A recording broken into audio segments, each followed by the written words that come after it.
Noch insgesamt 3 Flüge für Afghaninnen und Afghanen nach Deutschland sind in diesem Monat geplant. So sollen sowohl ehemalige Ortskräfte deutscher Institutionen in Afghanistan als auch besonders gefährdete Menschen nach Deutschland geholt werden. Für rund 2.800 Menschen aus Afghanistan gäbe es noch Zusagen für eine solche Aufnahme in Deutschland, heißt es aus dem Außenministerium. Und die bereits betroffenen Zusagen, die hätten aus Sicht der noch amtierenden Bundesregierung rechtlichen Bestand. Und trotzdem nimmt die Kritik an diesen Flügen zu. Eine Smartwings-Maschine Ende März am Flughafen Hannover. An Bord 174 afghanische Staatsbürger, die als besonders gefährdet gelten. Eingeflogen vom Bund im Rahmen des Aufnahmeprogramms. Und der nächste Flieger mit Afghanen steht bereits in den Startlöchern. Am Mittwoch soll der in Leipzig landen. Sachsens Innenminister Schuster ist empört. Das, was da passiert, das ist aus meiner Sicht komplett ideologisch motiviert, was Frau Baerbock da im Auswärtigen Amt macht. Jetzt, also quasi Minuten vor einer neuen Regierung, nochmal die Flüge zu intensivieren, das ist kein Zufall und das ist ein Affront.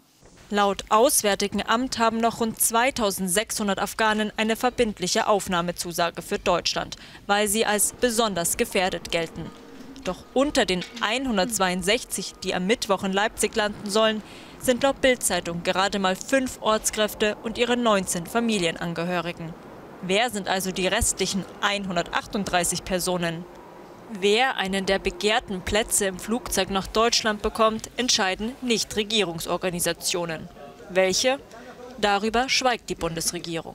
NGOs, wo nicht die Sicherheitsbehörden darüber informiert sind, wer das genau ist. Trotz sogenannter alternativer Glaubhaftmachung über die eigene Identität, weil die Dokumente entweder gänzlich gefälscht sind oder verfälscht sind, bekommen sie eine Visaerteilung durch das Auswärtige Amt und werden dann in die Bundesrepublik Deutschland verbracht. Soll also heißen, wir wissen gar nicht genau, wer da kommt.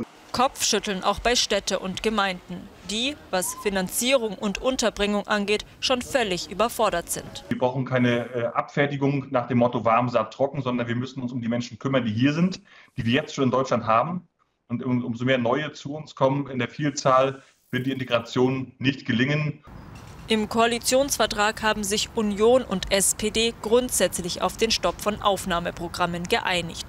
Das soll auch unverzüglich umgesetzt werden, so die CDU.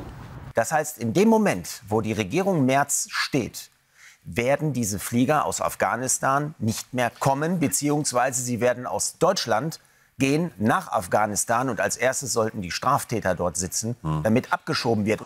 Bis die neue Regierung aber im Amt ist, geht das Aufnahmeprogramm weiter. Laut sächsischem Innenministerium sind im April noch insgesamt 3 Flüge für Afghanen nach Deutschland geplant.